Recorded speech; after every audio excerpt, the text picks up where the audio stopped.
What's up, everyone? I'm Randy. This is Billy, and today I didn't even give you a chance to wave. Hello. Today we're gonna do the timing belt on a 2013 Chevy Sonic. This should be the same process for Chevy Aveos and some other stuff. No guarantees though. Okay, so mine obviously has an aftermarket intake. I actually made this out of a factory mass airflow sensor housing, but I'm gonna pull that out of the way. If you still have your stock intake tube, you're gonna want to pull it off of the throttle body. So it's right down there. I think it's usually an 8 or 7 mil, but this one that I've got is an 8 mil. So I'm gonna pull that off real quick. I'm gonna pull my mass airflow sensor housing and the sensor and everything out of the way. So first thing you're gonna do, the mass airflow sensor, pop this container tab up. Like that, and then there's a button right here that you push and pull it, slide it right off. Tuck it out of the way. Pull the mass airflow sensor out. So then you've got access to all this stuff right here.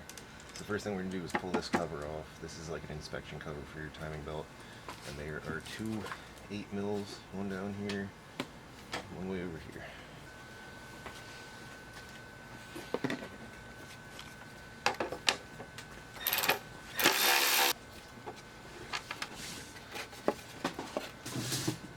See, those are actually E-Torx, but an 8mm socket works on them.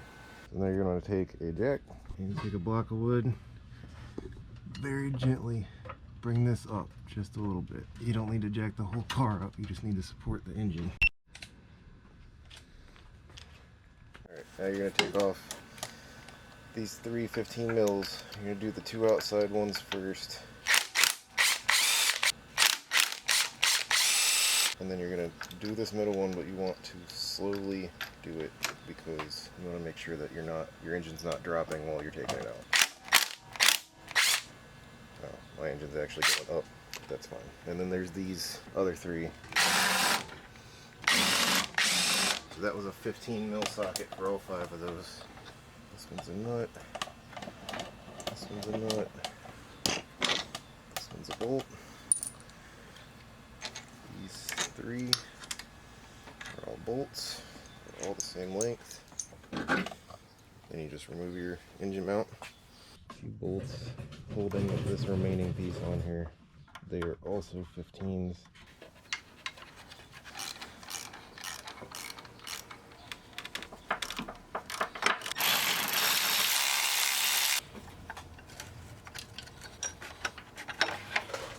It's 3 15 mils.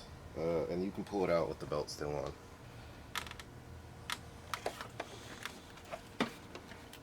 Okay, hold on.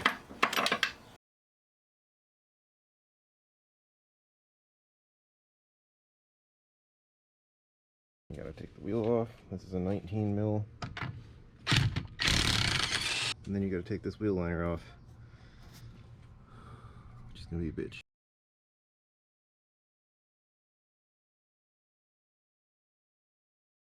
That mark has to line up with that mark, so right there. But I don't know if the cams are lined up or if they're 180 out, so we're gonna have to find a way to check that in a minute.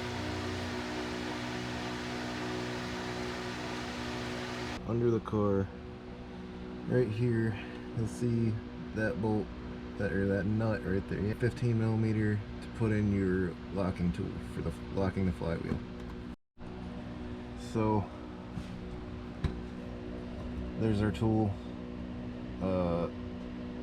You're basically gonna take that nut off, slide the tool in, and you'll have to feel for it, but it'll touch the teeth of the flywheel, so you'll need somebody on the other side turning the flywheel to where the notch is pretty much. And it's probably not going to line up exactly perfect with the flywheel, but all this is in here to do is to hold the crankshaft while we take the bolt off of the crank pulley. So then you're going to take your pulley off. You're supposed to replace this. I don't have another one, so I'm not going to.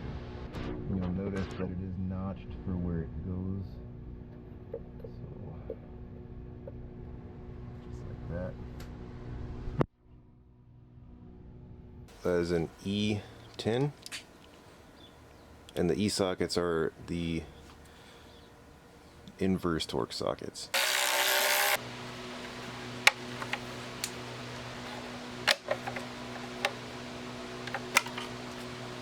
So there's a clip on the back side of it that you have to pull outward, and then another one on the front side of it, and that comes off. Okay, it's recording. So there's that. It's just 4 bolts for that. They're the same E10s. This dot right here and this dot, that's wherever it is, are going to come together in the middle when I turn this over.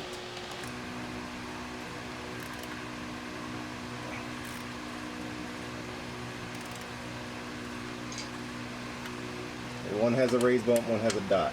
So that's where they're supposed to be to do timing. So here's your belt tensioner. It is an E14. So you've got these locking tools. They slide together just like that. So we had to grind down this tool, which is a piece of trash.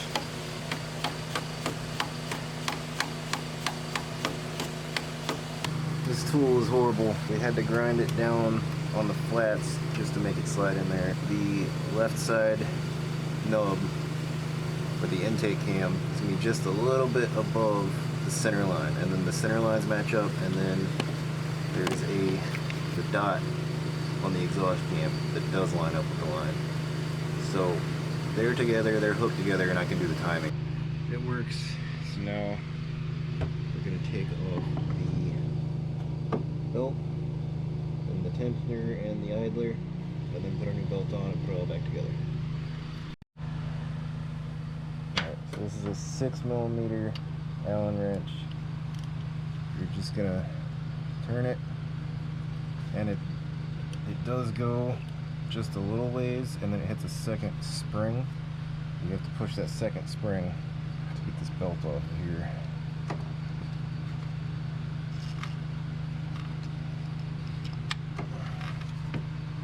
Just like that.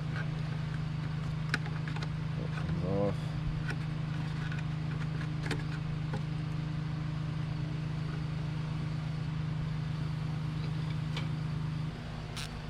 T50 Torx.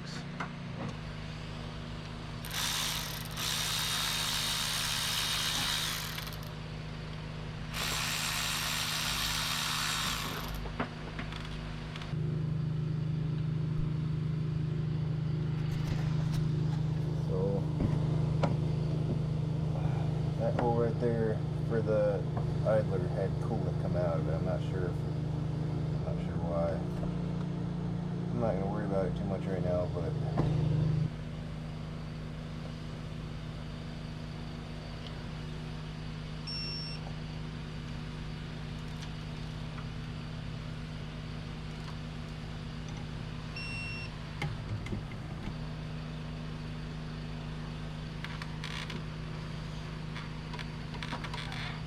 so it's definitely going to take 2 people, but once you have it tight up here, your marks are still obviously held together with that.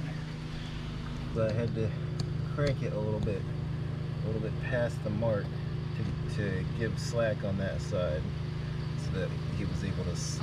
And it's going to be very tight. It very tightly goes onto the tensioner when the tensioner is pushed all the way. But it's lined up down here, and it's lined up there.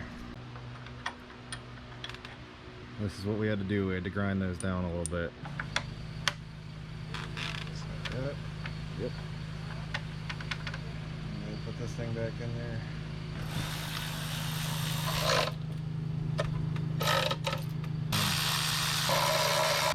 So that's the 19 mil that you use to turn this thing.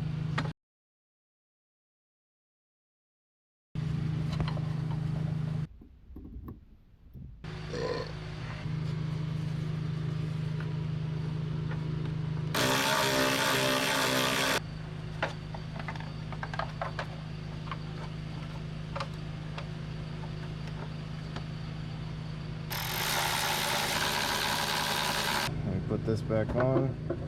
You're gonna line it up. It can only go on there one way. If you try to put it this way, it'll be all crooked, so you gotta line it up with that keyway. Put your bolt all the way in, and then you gotta put your locking tool back in your flywheel over on the other side. This goes in here, just like that. And then you gotta have someone turn it until you feel the tooth lock in. Oh. Is it locked? Yeah. Okay.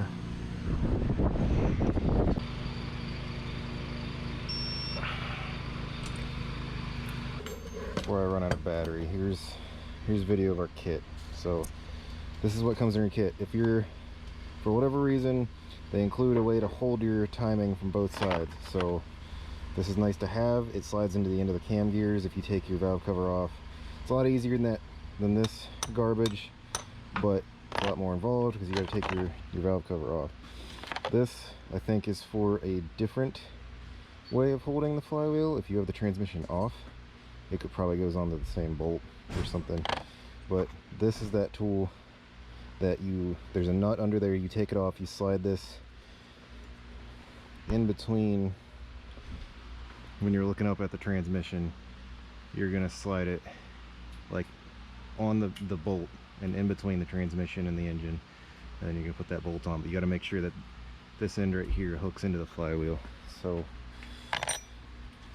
some of these other things are for other situations, like this is for holding your timing, because the factory one has a hole to stick that into. This is for holding your belt tensioner, but we didn't use that either. But this is what we had to do. We had to grind this down a little bit to make it fit, because it was just way too tight. They don't have very good tolerances when you buy it cheap from Amazon or eBay. So then this is how to do it from the bottom. It's a lot easier to get to our tensioner, and then the belt routing is going to be like that, all the way over to the alternator and then back to the tensioner. And you have to move this tensioner to get the belt between the two pulleys up there, between the water pump and the tensioner itself. So it goes like that, and then it tightens up.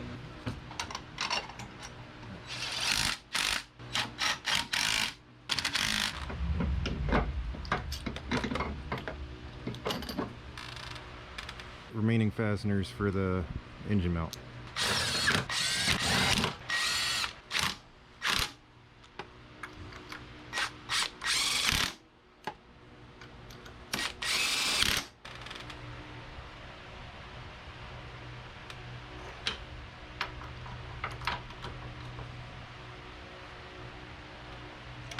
With the engine down.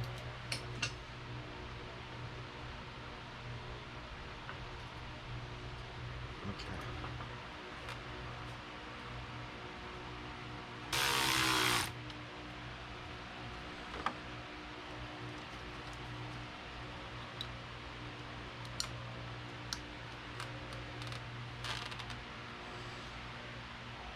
And then if you've done it right, it'll start right up. Perfect. So that's it. Thanks for watching, guys.